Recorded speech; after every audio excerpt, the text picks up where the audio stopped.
I'm going to talk about forgiveness from an energetic standpoint and also from a behavioral.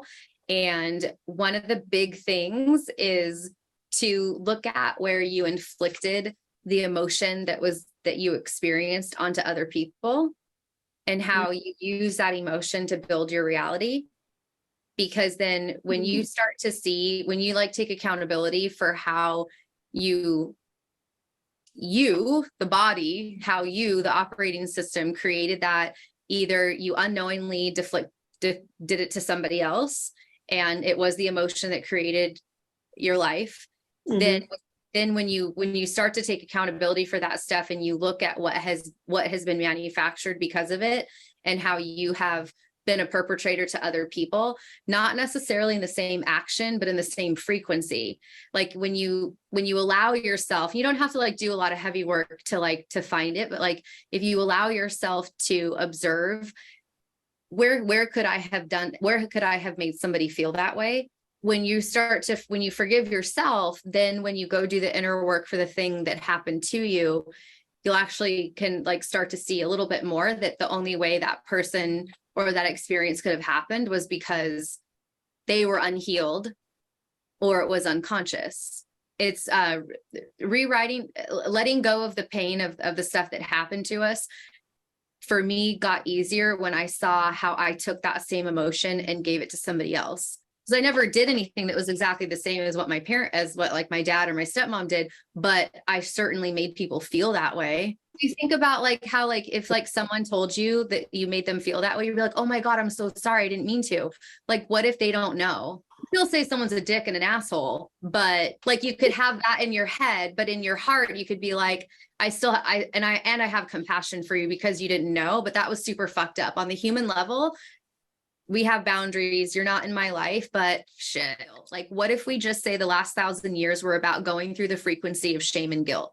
If that's all the energetic game is right now, then every experience that we had about shame and guilt, this is what we came here to learn, that bandwidth of frequency, which means we get to actually be in compassion and kindness. If we can make it through this is how high we can go. So when I started to think about it like that, then I was like, okay, so if we're hanging on to shame and guilt from the inner child, it's just that two inner childs are meeting in our adult lives now, and we throw first. It's like our ego that is there to protect us from the inner child getting hurt can start to sense that there's going to be an experience that the desired mind is like, yes, this is really great. This is what we want. But the fear mind of the primitive is like, oh, fuck. But if it's over, it's going to hurt so bad.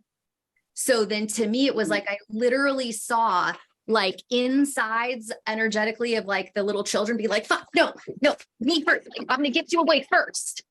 And so we do like whatever is in the context to get the person away first or distract first. And I was like, well, isn't that interesting? Because like how many times I fucking bitch to my ex-husband? So I'm like, okay, like you really like, I'm like, what, like, I really have to take responsibility for my role. Like, so it's like, then if I take responsibility for that, and then I start to reverse engineer it, that it came from striking first to make sure I wasn't going to get hurt, to make sure I'm going to have a guarantee. And where did those come from? They came from my inner child feeling the pain from that person. So how am I going to hold this person so responsible if I did it too? So that's what's like this like releasing of energy is like, because like you have to get real. Like if you're going to say, I'm someone who is aware and I understand that things are patterns and I understand things are learned and I understand that this is energy, then we can't make it personal then. Like if we're going to,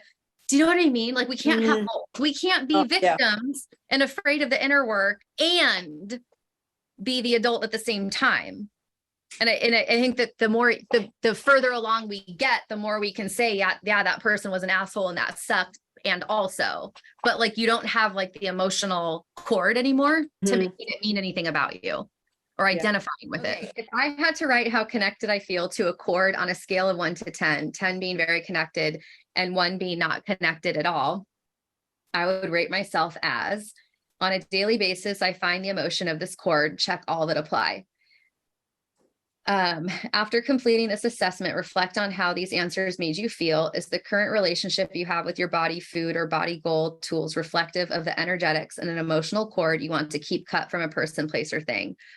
If it is, refer to mindset and emotion videos and notes to empower your ability to recut the cord, rebalance, free the energy of the cord in all areas of life.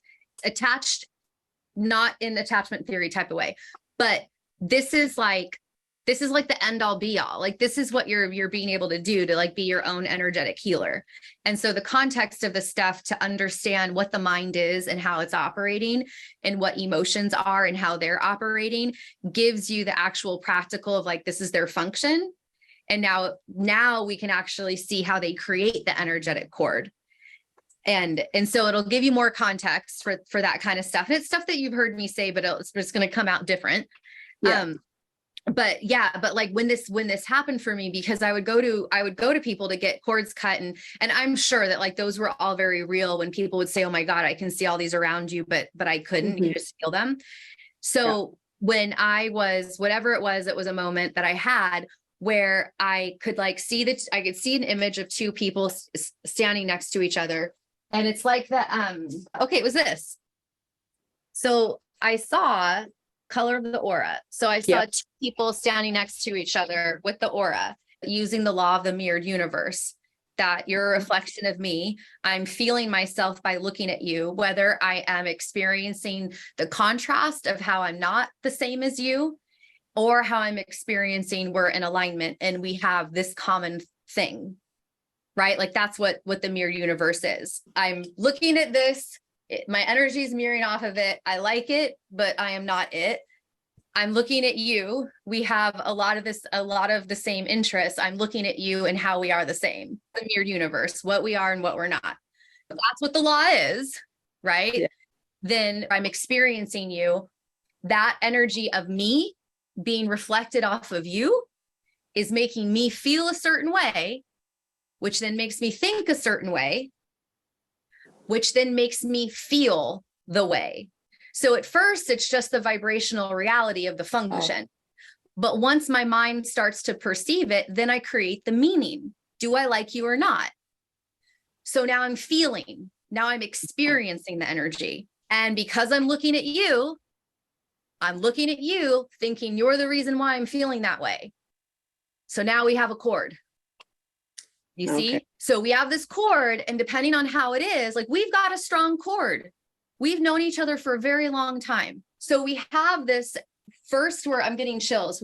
We have all these auras, and the more we're thinking and feeling about each other, it gets more and more drawn out into the cord.